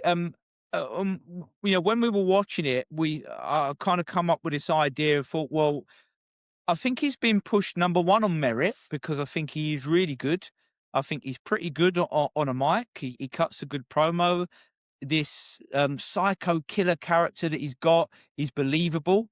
You know, he sort of seems a little bit like... He looks like a badass, doesn't he? Yeah, but there's a switch that can just flip at any point. You know what he reminds me of? Like a kind of Mad Max character, you know what I mean? Yeah. I can kind of see that. But... physically, again, he looks the real deal, doesn't he? I mean, I'd love to know what his body fat count is because it can only be 1 or 2%, I would say. I mean, he is ripped. And again, I think he's in his early 40s now where, he sort of, he wasted, I would say, the last 5 years of his career at WWE. I thought the first bit of his career when he was in NXT was superb. Yeah, and he was Triple H's boy. He was one of his hand-picked guys, wasn't he? Before. So this little feud with Jericho is going to be interesting. This is the first time that they've really sort of been face-to-face and cut a promo. And we're still trying to work out this new Jericho gimmick. He is the master of reinventing himself. You know, Yeah. the amount of times that he's had a gimmick, he goes away, he has a few months off. You know, this time with AEW, he had Different a left year hair, off. different facial hair. Yeah. And he comes back, with a slightly different look. And with, you know, I've been trying to work He's out. looking in great shape as well, and he's looking in the best shape he's been in a while, I think. Yeah, he still looks in really good shape. My man, Bearing in mind that you know, the guy is now. I'll have to double check this, but I'm pretty sure he is now closer to 60 than he is. I was definitely going to 50. say definitely higher than mid-50. Definitely higher than Closer mid-50. to 60 than he is 50.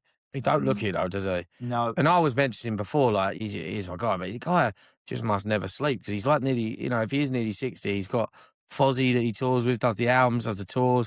He's got this Jericho cruise. He's got his own podcast. You know what I mean? He writes books. He's in films. He just must never sleep. The guy, you know, like, He works and works. Yeah.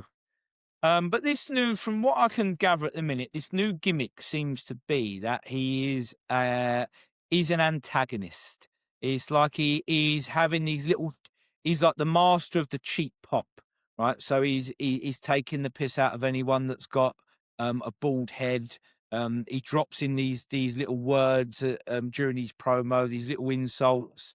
But also when it comes down to it, he's still got that serious side because Tommaso Ciampa sort of said to him, "You just think this is a big joke, don't you? You know, it's all funny to you."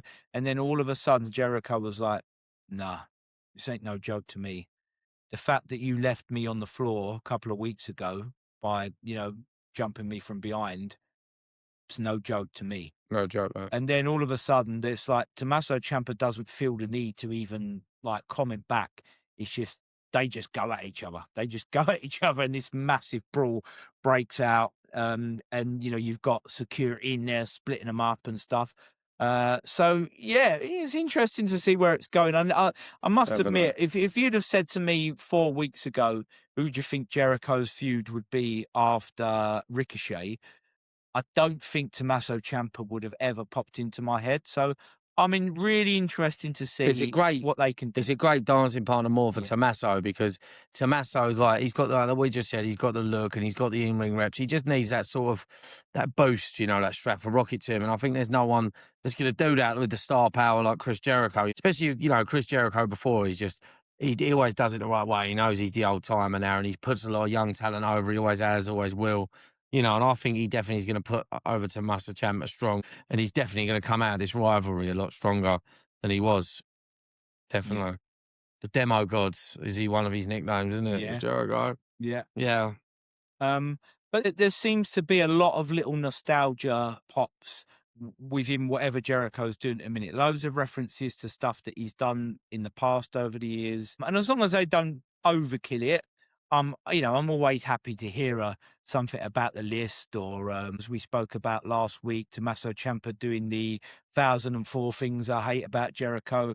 All of that stuff, I love that, and I'm only too happy to see that in promos and for us to have that sort of wrestling entertainment side of it. Hopefully, this match will happen on Forbidden Door rather than just on a Collision or a Dynamite.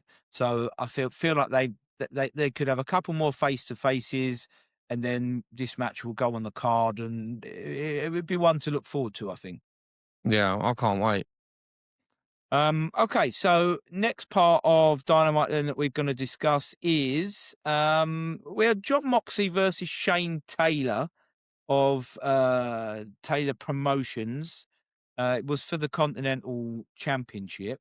Now, it seems to me like Tony Khan seemed to be using this episode of Dynamite to just sort of give a little bit of a push to some of the guys that do a lot more work within Ring of Honor, and you know, perhaps they do a lot of the pre-matches, you know, for the TV tapings. I would imagine they appear in a lot of dark matches. But sometimes it's nice to just see what else is there, you know, to see what's next maybe on the production line coming through, and to see whether anyone kind of gets over. He likes to test the water every now and then. You didn't know much about Shane Taylor, did you? No. If you, like, for the viewers that don't know, maybe what was your impression of Well, how he looked? we both said, didn't we? You know, he had that Abdullah the Butcher sort of vibe to him, that nasty big heel. You know, that old school heel as well. Like, he had the big tree trunk legs, and he just looked like, you know, be an hard bastard for anyone to beat. Because, like, what do you do with a guy like that? You can't hook him like properly. You can't do this. You know, so he's awkward to wrestle. Moxley found a way because, you know, he's such a badass, John, and he's just like, you know, we was talking about it, weren't we? He just has this sort of look where he looks like the sort of guy that would have like a paid fight, you know what I mean? Like an organised fight in a field somewhere. He's just like, looks like another Fight Club, you know? Sorry, we don't talk about Fight Club, do we? But, but no, he said, yeah, he just like, you know, he's got the shaved head and he's got like, no, he ain't got a tan, you know, like a lot of wrestlers, no tattoos. He's just like badass, hairy chest, bald head, cargo pants, you know what I mean? Like boots. And he just looks like a nasty bastard. And he's doing things in this.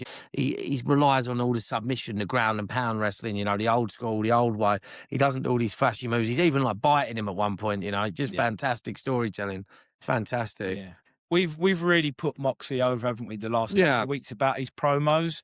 And perhaps we haven't spoken enough about his in-ring work. But what I really liked about the storytelling of this match is that, as Dino said, Shane Taylor is a big guy and he's got these massive tree trunk legs and he's really awkward. And there's not many times that you see Jon Moxley in a match where he actually gets physically dominated, because Moxley's a physical guy. You know, if he's in against a high flyer, he's the one that's dominating physically. But it was like the roles were reversed on him here. And it was interesting to see how he went about finding a way to win. And again, it buys into this character that he's been talking about. You know, what he is about is, I am going to be a better man tomorrow than I am today. And he's constantly about making himself better all the time. So Jon Moxley was able to overcome Shane Taylor in the end, one through just pure endurance and just not giving up and taking everything that this guy had to offer. Intensity, you know, in the submission moves that he was getting him in, and in the end, it was the choke. It was a bulldog choke, wasn't it? At the end? Choke. And you actually said, look at his face. Jon Moxley He looks like a psycho. He's doing the teeth, and he's red, and he's like this, you know what I mean? Like a bulldog. Like when a bulldog would like lock onto someone, he'd be gripping him with his teeth, you know what I mean? Like a bulldog or a staff, you know? He's like, you know, he's just that character. And he's painting this picture that he's doing whatever's necessary to win, because he's a big bastard. And it's like if you got in a bar fight with a geezer that was twice your size, you know, you wouldn't be like trying to strike him and do this. You'd be trying to grip him and do whatever you can and just being nasty, you know what I mean? Because the only way it's not about the size of the dog in the fight, it's about the size of the fight in the dog. So it's that kind of saying, isn't it? He's proving, I need to, you know, he's biting him, he's putting all these chokeholds, the arm, he's just trying to get him down, like trying, his geezers, you know, winding him, and he's just getting him. And it was great storytelling. It was solid storytelling. And good long-term storytelling as well, because it, as I say, we've seen this character evolve with Jon Moxley, and you know, and they're sticking to it, and every week we seem to get a glimpse, whether it's by what he's saying or by what he's doing in the ring. Which, you know, I love this Jon Moxley character that they've created. I think he's fantastic. He's a million miles away from what he was in the Death Riders when he had the title. He's been so much better without the title than he was with the title. So again, sometimes it's all about the chase, isn't it? You say that quite a lot. It's about the chase for the title that sometimes makes the character more interesting.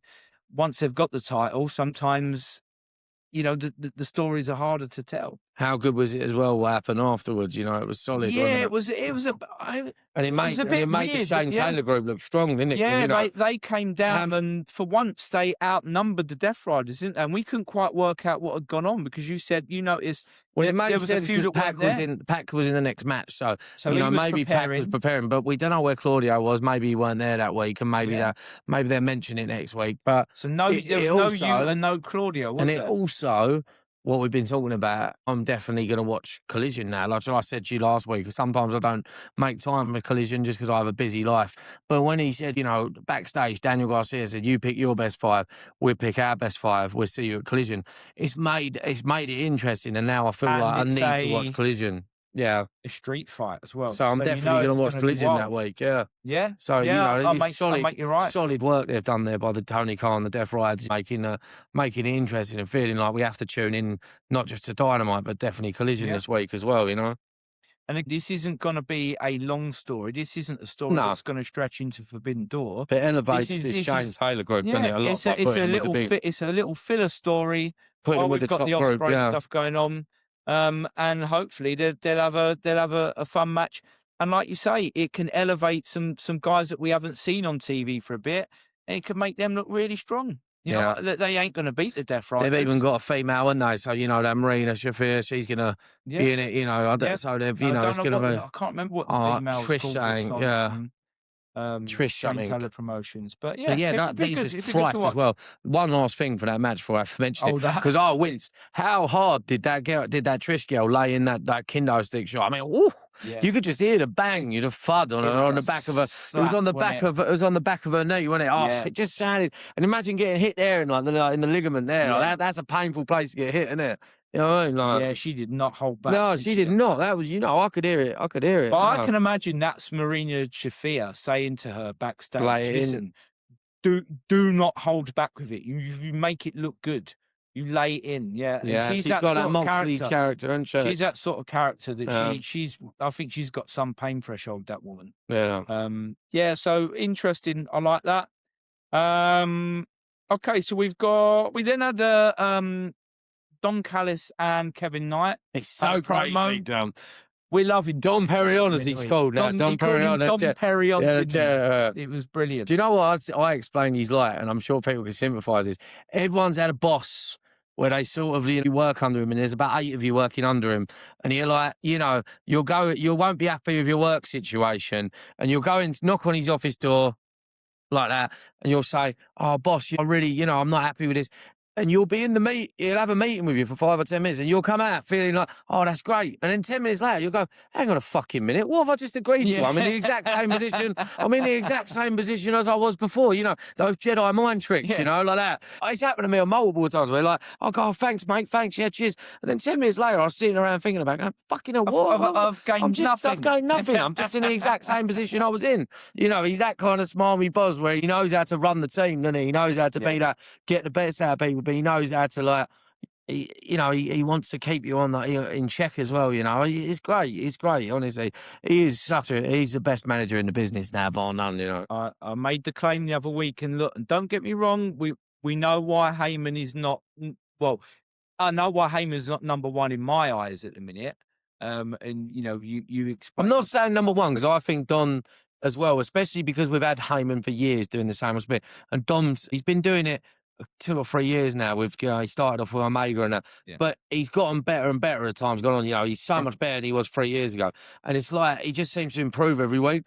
But it's a fresh character, isn't it? Where I think Heyman could still be better, but I even think even if you give Heyman over Femi, I still think Don's going to be the top manager for a while now. Like, you know, I just think, you know, he's just so fresh and he just looks like despicable geezer, and he has the fucking red Ray-Bans on, doesn't he? Like the aviators, and you know, he wears the suit with like no shirt and a necktie. He's just like, he just looks hateable. And he just gets such heat from the crowd because they love chanting "fuck Don Callis."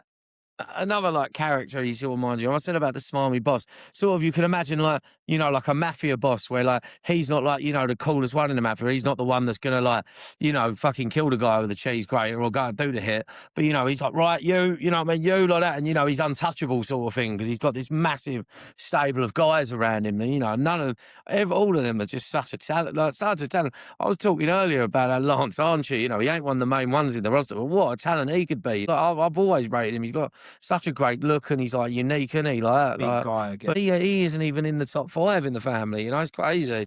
Yeah, we'll go through the Don Callis family at the end because we were amazed at how big it's grown. Yeah, no. We'll hold on to that until that segment.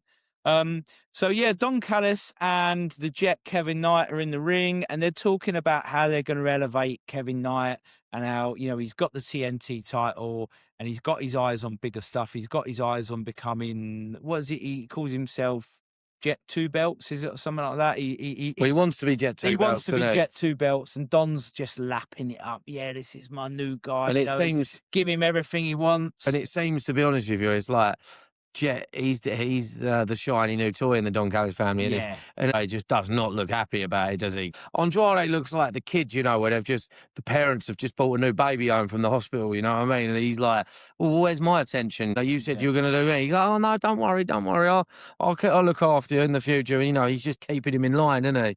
But yes, I could see a big explosion coming up where Andrade is really going to turn face, and the crowd is going to love him, because he's such a good character, isn't he? We talked about earlier, and I think when he turns face, he's sort of almost a bit of a tweener at the minute. Yeah. Well, again, we'll come back to that because there's a bit more about him later on. But the big part of this segment, Dino, is that Kevin Knight calls out MJF because he wants his title shot. He don't get MJF because guess who's back? Darby Allin. Darby Allin. Didn't take him long. He's had a couple of weeks off to rest after them brutal matches that he had. The geezer's crazy, isn't it? The geezer's crazy. I can just imagine him sitting at home, banged up.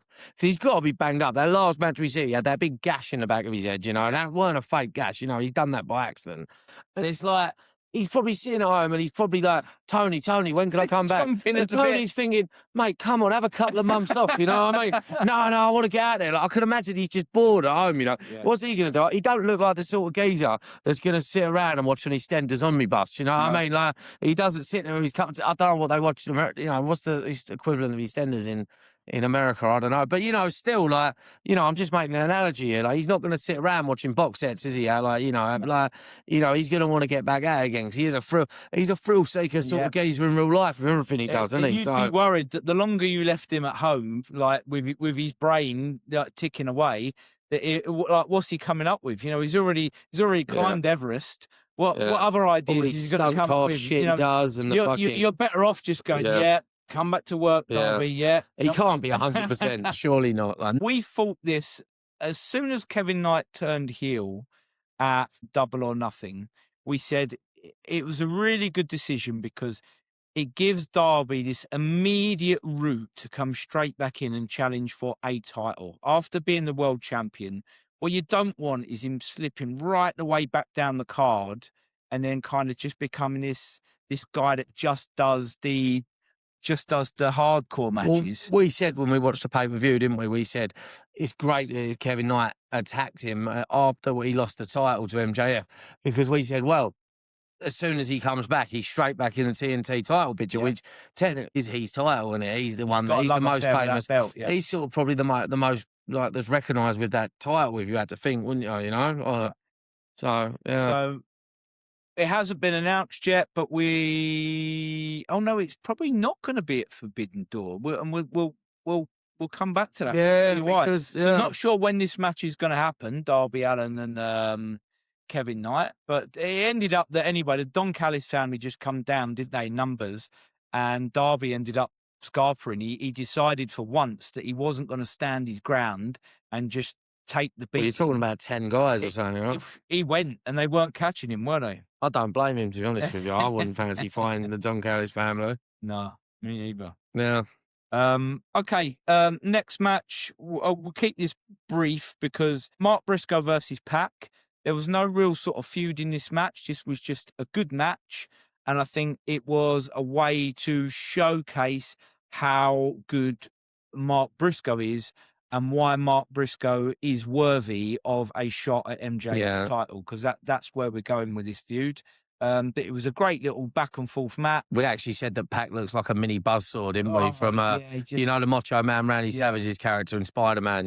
Yeah. And he just seems to get better with age, doesn't he? And we were saying that he seems like he's been around forever as well. But I believe Pac might be still in his 30s. I think he's in his late 30s. So I'll have to look that up. You know, again, what a solid wrestler to have on, a reliable wrestler to have on your roster that very, very rarely makes an error. You know, he's selling of moves for opponents. He's brilliant. His moveset alone, isn't he? He does it all, the high flying, there's the ground and pound. True pro wrestler. Yeah. A true pro wrestler. And I think, you know what's letting him down? I think if he had another few inches taller on his height, I think he would be a world champion. I think he's he's got the build, he's got the moveset, he's got the look, he's like, you know, this bastard pack thing. Like, he's got all the potentials. I just think he's a little bit, you know, he's a little bit short, isn't he? And it's like, I think, you know, well, I know we've had shorter champions, but sometimes, you know, like, there's certain special cases like your Darby Allin's that just, you know, he deserved it and that. But like, I think, like, you know, he's had a good career as it is. Don't get me wrong, I'm not knocking his career because it's great, but I think he'd have gone even further in the industry if he was another few inches taller. You know what I mean? Wish he was a little bit taller. Wish he was a bowler, that kind of thing. You know what I mean? You know, yeah. So Mark Briscoe gets to win. He calls out MJF. You know, again, he feels that victory solidifies this, and the fact that he's beaten MJF once before already solidifies the fact that he deserves the next shot at the world title. MJF comes down, and he's just Big so work, brilliant, isn't he? Big we love him. What is it he said? We're from the Midwest. And he's just calling them all, you know, he's calling them all thick and that. They're from the Midwest, you know, like that. Yeah. He just gets that instant heat, And doesn't it's he? kind of Like, like I'll slow it down for you so that you can all understand what I'm saying. He's it's just talking so to funny, isn't he? so The patronising. Midwest, you know what I mean? Like It's that. like, I'm gonna say this one last time. It's like, you know, My answer is no. and he's like, I'm the boss around here, you know, I'm the boss. Do you know what it reminded me of? You know, the Midwest, you know the classic DX invasion with WCW wrestling, you know what I mean? Like that kind of thing, you know what I mean? Like, it's just great, isn't it? It's just it's such cheap heat, but it's just brilliant heat, isn't it? He is the best in the business at it. Okay. So after MJF has kind of turned Mark Briscoe down, we believe that he's probably paid off some guys to come down. And Dino, who was it who came down and tried to It was jump Mark Jay Briscoe? Lethal's team, Lethal Injection. Yeah, so you had Jay Lethal and I can't remember what the I can't other remember two the guys. other guys One of are. them's really good. He And calls he done that himself- angle slam, didn't he? He calls himself Vanilla Baby or something like that. And yeah, I love though. It's like Really can't remember his name, but he's a good wrestler. Mark Briscoe looked really strong, didn't he? Because he got the better of the three of them for a while, and you was thinking, wow. And then he went in with he got the super kick on him, the other guy, and then he started doing them, and then who comes down? So you get then the conglomeration come down, and it was the full conglomeration as well. So you had, not only did you have Kyle O'Reilly, Roddy Strong, Orange Cassidy, but also Ishii as well. You know, the Stone Pitbulls, who I love. Does he predominantly wrestle on New Japan? He pops over to AEW kind of thing. Yeah, I think he's got a contract. Maybe that's why he's back now for Forbidden Door. Yeah, I like him. He's very unique, and to be fair, he's not like the average sort of Japanese wrestler. They don't really get those big stocky sort of characters, do they? Really, it's rare they have them. It's normally like the sort of same build, high flying stuff, isn't it? It was interesting. It was definitely interesting. So the conclusion of this is Mark Briscoe tells MJF that you might think you're the boss, but you're not the boss. He's spoken to Tony Khan, and Tony Khan's come up with this concept of it's going to be the conglomeration plus one other against MJF and 5 guys that he can find, 6 versus 6 inside a steel cage. And if Mark Briscoe's group win, Mark Briscoe gets title. And it's that part where MJF says, you may have friends, but I've got money, was even better, you know what I mean? And it's such a shithead thing to say. Like, you imagine someone saying that to you, such a shithead thing to say, but it's just classic MJF, isn't it, really? Like, it's just great. But it buys into this long-term storytelling that MJF has burnt all these bridges. So if he needed to find 5 guys to back him up, he probably would struggle. He'd probably struggle to find 5 guys on the roster that would go and stand with him. The only thing he can do is pay for it. He's like the $1 million man, isn't he? Yeah. Everybody's got a price, as they say. $1 million man, Ric Flair say, you know, Ric Flair say you don't need friends when he said, Tony Schiavone, my shoes are worth more than your house. You know what I mean? Just that, talking about how much money he's got, you know, it is a little bit Flair, it's a little bit $1 million man, isn't it? A little bit everyone. He's got a little bit of Roddy Piper in him. He's just got everything here. He's just the man, isn't he? Like, we love him, don't we? Dearly. Dearly. I want to come back just wrestling. quickly to the thing that we was talking about with Andrade. You were saying about him gradually making his way into a face, and I said he's almost a tweener already. Well, he had a match with Orange Cassidy. Great. I'd say, sports entertainment match. You know, it didn't have the intensity that a lot of AEW matches have, but sometimes we need that when we're watching a show. And there's a really funny spot that they're doing at the minute with Andrade. He's been doing it for a while, where he goes and he finds like the hottest girl that he can ringside. And I he have to poses bring with it. him for the selfie, doesn't he? I have to bring this up now. I'm very sorry, yeah. And I don't mean this in a horrible way, yeah. I've been going to a lot of wrestling shows in my life, and I've been to a lot of wrestling-based things. I don't normally see girls out hot in the crowd. And stop me if I'm wrong. If there's any of you out there, please feel free to message me privately, you know what I mean? Because I would love a hot wrestling wife, you know what I mean? It's the dream. It's the dream, isn't it? But she was definitely an actress. And I could tell she was an actress when they took her phone and she didn't seem to be that bothered. Because, you know, like, no, if you took an average girl's phone, they'd probably kick off a little bit more than that. So it was definitely, yeah, my theory was correct that she was definitely an actress. I also do want to say, Dino, mate, you're not ringside material, are you? To be fair, I don't have ringside money. So, you know, that serves me right for being a bit sexist there, so, you know, taking the piss. So, you know, you can slag me and say, look, I'm just a poor man without the money, you know, so that's fine. We're even, that's fine. We can take it. These spots that he does, though, with the selfie, they started off with that just being the spot and the crowd just kind of, I think they started off booing him as if it was like an arrogance thing, and gradually the crowd have come around to it. But now they seem to be adding stuff in. And they did this really funny spot where Andrade's done his bit. It was great, wasn't it? And then all of a sudden he kind of looks over and you've got Leo Rush has appeared with all this black He's stuff. fucking great, this character. Down his chin. He should be a Lord of the Rings. He should have been in a Lord of the Rings extra, you know what I mean? He would have been good in that. And he takes the phone off of this girl, and he's like messing around with it, saying like he wants a selfie. And Orange Cassidy ends up going over and sort of, you know, reluctantly sort of going, I don't really want to get too close to him. Guy, yeah. And it was just really fun stuff. And I hope that they continue to do this spot with Andrade, and they just keep thinking of different little things that they can add in after he does the selfie spot, because it's a great bit of fun. And I'm really enjoying it. I like the spot as well when he sort of got swung into the ropes. He sort of got caught himself in the ropes in such a cool way, and he done the old. It reminded me of, you know, the classic HBK when he done in the Royal Rumble. You know what I mean? He done the lean in the Royal. You know, that's what it reminded me of. It's just cool, wasn't it? Like when HBK done it for the first time. You know what I mean? Like. Right. Okay. We're going to come back to the Don Callis family then. So. You know, we were left wondering, weren't we? Right, well, who is? We were talking, weren't we? Yeah. Yeah. Who could MJF possibly find to stand by him? And I was like, we were sort of throwing it out. Well, could it be FTR? Are we doing like a Pinnacle reunion? You know, is he going to go and seek out Wardlow, who we haven't seen for a long time? Anyway, turns out he goes to see his mate Don Perignon. Yeah. And how good was Don Perignon? Was just when he said flawless. Well, he said, "What am I, a pimp?" Like that. What am I? And he's fuming. You know, how dare you? And then he opens the briefcase. He's like, "Oh shit!" You know, and then he changes his fingers. He says, "That's a lot of money, man." Like that. And he starts counting. He goes, "Yeah, I think we can help you." You know what I mean? He was insulted, wasn't he? He was insulted to begin with. He was almost ready to tell MJF to jog on. And then MJF just like flips the briefcase. But the comedy was how quickly Don changed his mind from being insulted to, take your pick. So Kevin Knight straight away, being the Flash new toy, like you said, he put himself forward first.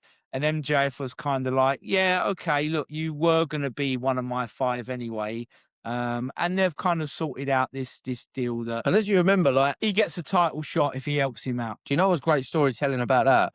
Is it was MJF that sort of like convinced Kevin Knight when he was this face character, said you need to stop being a little bitch and that. And then he actually come out at the end of MJF when he beat Darby Allin, and like that's when he done the heel turn. Did MJF what he said to him, like, you know, that interaction with MJF about a month or so ago?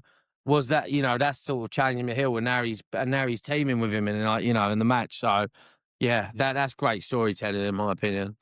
So amongst the Don Callis family here, and I don't think this was all of them, because I don't think Mark Davis was there, probably because he's recovering from the match that he had with Ospreay last week. And I don't think Okada was there. But you've got Roppongi Vice is there. You've got Lance Archer there. You've got Brian Cage. You've got this Doyle. Oh, what's his name? Jake Doyle. His name. I think Roppongi Vice, because you've got like, you know, what are they called? The old Undisputed Era members, you know, their team, because that's a tag team, isn't it? So it's like a tag team against a tag team. O'Reilly and Roderick Strong. That's a tag maybe team, they it's a could tag be, team. but I don't know, because MJF was pretty clear that he was going to have the 5 best. You got Carl Fletcher standing there. Is Carl Fletcher going to be fit in And you time, got Mark? Andrade. Neither one of those looked happy, did they, with this agreement? I think Andrade is going to be in it with, you know, with Kevin Knight. And I think something happens in the match where, like, he sort of, like, you know, they have like a moment when they hit into each other, or they, like, he does a move and he hits him by mistake. Yeah. I think something like that happens, you know what I mean? Like, and it's like, it just adds to, like, and then Don Callis has to deal with the backlash of it. And it's like, how's Don Callis going to smooth this over? I think something like that's got to happen. It's going to be interesting. I'm looking forward to seeing, how do you get 12 guys inside just a standard steel cage? I'm thinking about this. Maybe it's a case that, like, they tag in and out. Like, the cage is out the ring. We've seen that before, where they could sort of stand on the apron still, even though the cage is on the ring. Yeah. And maybe that, because I don't see how you can have 6 guys going against, like, 12 geezers all fighting at the same time, and, like, seeing that in a cage like that just don't add up to me. And look, I don't know. We'll wait and see, won't we? I'll be excited to see that alone, how they pull that off. I'm really looking forward to that. But yeah, that. like we said, great storytelling. Don Perignon, he's just great, and he's always one of the highlights of the show, isn't he? He's brilliant. Right, okay, main event time of Dynamite then. So we've got the semi-final of the Owen Hart tournament. It's Swerve Strickland against Brody King. I really like both of these characters. Oh, man, they're both great. They both look superb. When they came out, their entrances really made them look threatening. You know, they both claim to be the most dangerous man in AEW. That's kind of the gimmick that they've both got. Brody King, Fuck me, did they look it? Brody King, when he comes out, he's got the mask on, like, he's got like the balaclava on, and then he's got like the big jacket, and he's just got all the tattoos. He looks like I said, someone that works for like the mob, and he's, you know, you owe him money, and he's going to show up your ass and get that money off you. He looks like the enforcer character in the mob, doesn't he? Like, because we think the same, you know. You made he's like, I said, I know what you're going to say. The Russian from Punisher. It's kind of got that imposing thing about him, isn't he? Yeah. Don't even need to talk. He don't like you say those guys, you know. He don't need to say anything. Yeah. He just barks. Yeah. What a match this was, by the way. This is a must-see match. Bit like Ospreay and Davis was last week. This is what I would claim is a must-see match. The things Brody King does, like, I've just got, you know, we'll talk about Swerve in a minute, but the things that he does for a big man, the agileness, the moves he does, I don't think we've seen a lot from big men. You used to talk about Bam Bam Bigelow in the day. I think he's even more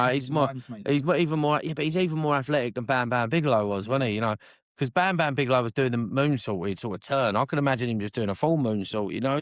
He's just unreal, you know. But yeah, he's got a lot of Bam Bam Bigelow to him, and but I don't know, he feels even more athletic to me. That cannonball move he does, right, sort of, you know, off the ring steps. He hits it with such force. Yeah. And you think, how is someone catching that safely? You know what I mean? Like, because he's a mountain of a guy as well. So it's like, how do you protect yourself from that? Really great match. I've got to call out this spot, mate, from Swerve. Oh man, I know what you're going to say. We saw something that he did in the match against Bandido, where, you know, when he did the house call, he stood on Bandido's shoulders and he did like a jumping house call off of his shoulders. This was even better. He was standing on the top rope. Brody King he's not facing him, he's facing the other way. He's dazed because Brody's got blood pissing out of his head. He is bleeding a gusher all over the ring. And Swerve jumps from the top turnbuckle and does a mid-air house call. And the connection was superb. I mean, it was one thing you could hear, you know. There was no way. There's no faking that. What a spot that was. And he kicked out of that. He kicked out of that. Well, like, how's he kicking out of that? We thought that was it, didn't we? Yeah. And so the near fall there was great, because I thought that's 1, 2, 3 over. Brody kicks out. It makes sense. It did carry on. As much before it's over, you know, how it ended, we thought, it's made Brody King look even stronger, hasn't it? You know? Oh, yeah, definitely. Because in the end, Swerve had to rely. And to be fair to Swerve, he didn't call for it and he probably didn't know a lot about it. But there was a shot from the outside, wasn't there, from Nana, which caught Brody. And then Swerve, delivered the finisher and got the win and progresses through to the final. And we now know it's Ospreay versus Swerve at Forbidden Door, final of the Owen. It makes sense, doesn't it? They've There's a only lot of ever had- storytelling. Yeah, they've only had one match before. Swerve already And to be holds fair, the win over him. That match they had before it weren't such a serious match. It weren't a pay-per-view match. I remember you could tell they were like sort of because they loved each other. They were probably holding back a little bit on each other. Well, yeah, now, they were both. There was a lot at stake because Swerve was a champion at the time, so it was for the world title. So there was a lot at stake. Oh, I was thinking of a different match. They've had two matches though. Do you remember they had that match where he on Dynamite he sort of like he wanted Hangman and Swerve to team up. So he was like, "Look, you have a match with me. If I win, you've got a team with us." You forgot about that. You could be right. I'm sorry. I might have to. I might have been that because that might have been the year I had off the title match for Swerve. I'm going to have to look that up, Dean, because you could be right. There could have been another one in between. Shit, what does that AEW knowledge you? That's mad. Maybe. Shit. I can remember the world title match that they had, and it was at a Forbidden Door. Ospreay had only just come into the company. They were both faces as well. So when it's a face versus a face, you never get that intensity as to when it's. And Swerve's going to be pissed now. This storyline's coming. They've got 2 weeks to tell it. Where he's like, sort of like, "What are you doing, man? I helped you get rid of the Death Riders, and now you want to team with them and make them stronger." This is storytelling 101. It writes itself, doesn't it? And it's also the fact now that I think Swerve's character is now that he is not interested anymore in alliances or past friendships. It's like he's now, I need to win this belt back. This is the way I'm going to do it. Right. Okay. So, I mean, that's the episode of Dynamite. As I said, it wasn't maybe up to the standards. No, I thought it was solid, but I know what you're saying. But the matches were solid. Compared to their own ridiculous high standards, that's the problem. When you're setting the bar that high every week, it's hard to keep up because you can only keep raising the bar, can't you? But the main event match was a must-see match. Oh, it's phenomenal. So when you've got that on any show, I think every match in this tournament's been solid, hasn't it, really? So we know that it's Ospreay Swerve at Forbidden Door. We know that we've got a 6v6 match at Forbidden Door. And they did announce one more match, which sort of caught us by surprise. Weirdly enough, we were talking about him a little bit earlier. Yeah, we was wondering whether he would show. Dino, we was talking about New Japan, 'cause we were saying about how I wonder who's left to come in there because there a lot of the big stars already wrestling in AEW week in, week out. And I said, Steve, what about Zack Sabre Jr.? Because he's a hell of a performer, and I always look forward to his man. And then funny enough, what got announced, they had the little promo with Zack Sabre, and he talked about the match he had last year with Nigel McGuinness. Great match. And then he said, I'm going to fight Kenny Omega, which what a match that's going to be, what a match. And they've never fought each other. Zack Sabre Jr. said never fought in America, I think he said, didn't he? Yeah, there's one that he's never fought him over in America. So he's stacking up now. When early on the show, we was talking when we said, we've only got 3 weeks and haven't announced any matches. And then, like you said, good things come to those who wait because now we're salivating because we've got all these great matches. There's about 5 matches we're really looking forward to seeing now, isn't there? Yeah. So it's great, yeah. So, yeah. And we've got a reason to watch Collision this week, mate, because like you said, they've done a smart thing with this. I'm definitely going to be watching Collision fight. We're going to have a look and see what happens. And the fact that there was maybe less of the top stars on Dynamite this week might mean that we get 1 or 2 more storylines advanced on Collision. So it's giving us a reason to watch both shows rather than just see Dynamite as a show that you watch. And Collision is only a show for the diehards, which I think is really clever of AEW because why not watch both shows? What we found with WWE only goes to prove the point that if you only watched Raw as their flagship show, you're missing out on so much that's happening on SmackDown, which at the minute, in my opinion, is a better show. So the more wrestling, the better, mate. The more wrestling, the better. What does he say? High tides rise all ships. Yeah. And MJF actually said that this week, so I'm seeing. I've heard it's a great saying, but definitely Big Hebrew said it this week. Yeah. Right. Well, let's wrap this up then. So it's been another episode. Again, we've probably gone way over where we wanted to go time-wise, but we always do. And remember, nobody talks smack like Dino and Steve O'Mac. And that's D-Truth. Thanks, guys. Thanks very much, See you guys. soon. Remember, hit that subscribe